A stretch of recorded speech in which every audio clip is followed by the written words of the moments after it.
I'm delighted with how it's gone actually. I'm delighted with the attendance, delighted with the venue, delighted with the presenters and the subject matter, and overall I think it shows that we set out this year to improve upon last year's successful summit, and we have raised the bar and we delivered against a much higher bar.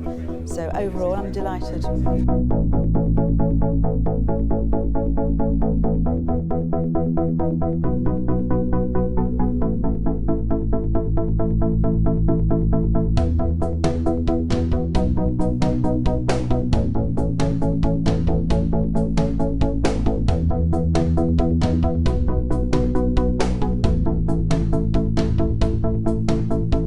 How can we build confidence and show consumers that the seafood industry is operating with integrity?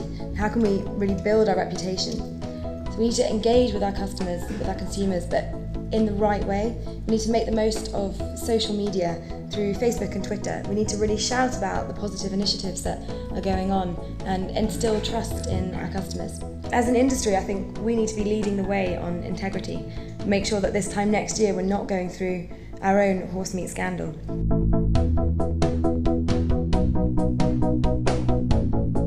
One of the issues we've got to realise is IUU fishing is not just bad for fish biomass and fish stocks. A boat that's involved in illegal fishing will probably also have problems with labour abuse, social abuse.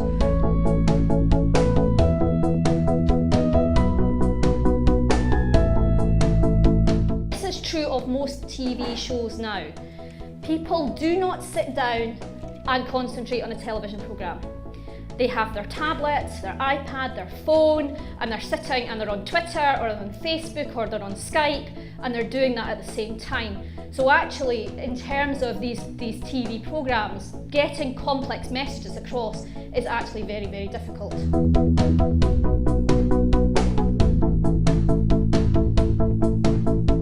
The fact that only 16% of people surveyed thought that our industry offers a good wage, or 17% think that we have good quality people. So shockingly low figures up at that end there. It just shows the magnitude of opportunity there is to bring shoppers on side with all of the good work that the industry does, but which we simply don't communicate. So already at that time in the 16th century, we'd put such pressure on marine ecosystems locally that it was actually worthwhile for them to cross the Atlantic in order to catch fish. So change in marine ecosystems is not a new phenomenon. It's been part of our life for a very long time. However, I think it's very clear that in this part of the world we have turned the corner, and overexploitation is something that used to happen, but by and large no longer does.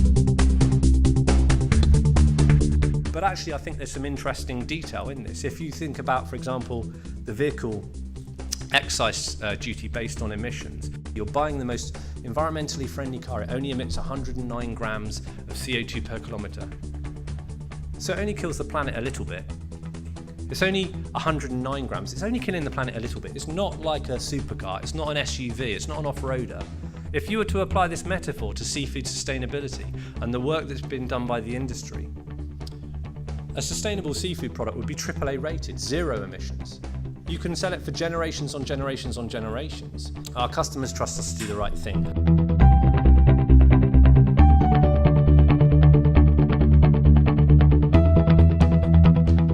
The first time, yeah, and so it's a great occasion where we can obviously show all our new products from Young's, and it's great to see all the other suppliers as well, all from Grimsby. I've been working for Young's for 15 years as their development chef. You know, with what I learned and what I have seen in the last 15 years, it's still the home of fish, really. Our industry has got a slightly defensive tone, and it really must drop it. It really must become more positive. So whilst I welcome the reputation and integrity, honestly, consumers expect us to be doing this. We want to be talking about innovation and really good things about food.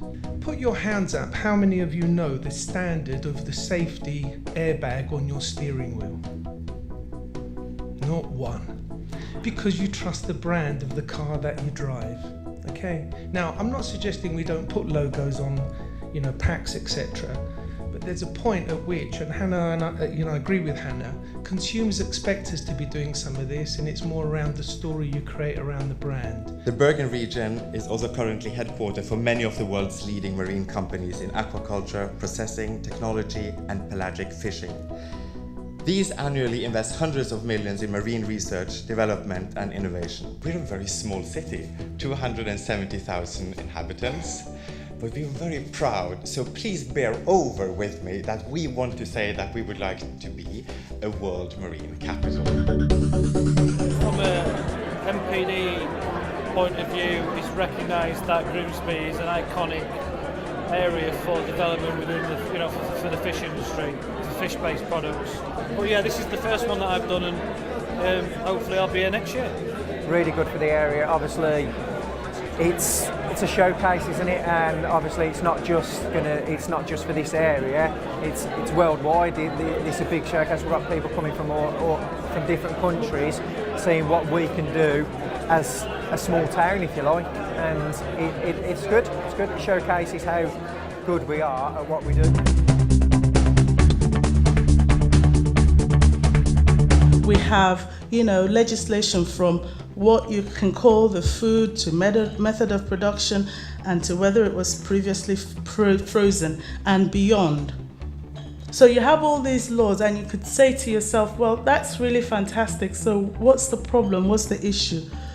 Well, unless there is an independent method, for verifying what the labeling claims are, then to be honest with you, the laws probably wouldn't be that much good.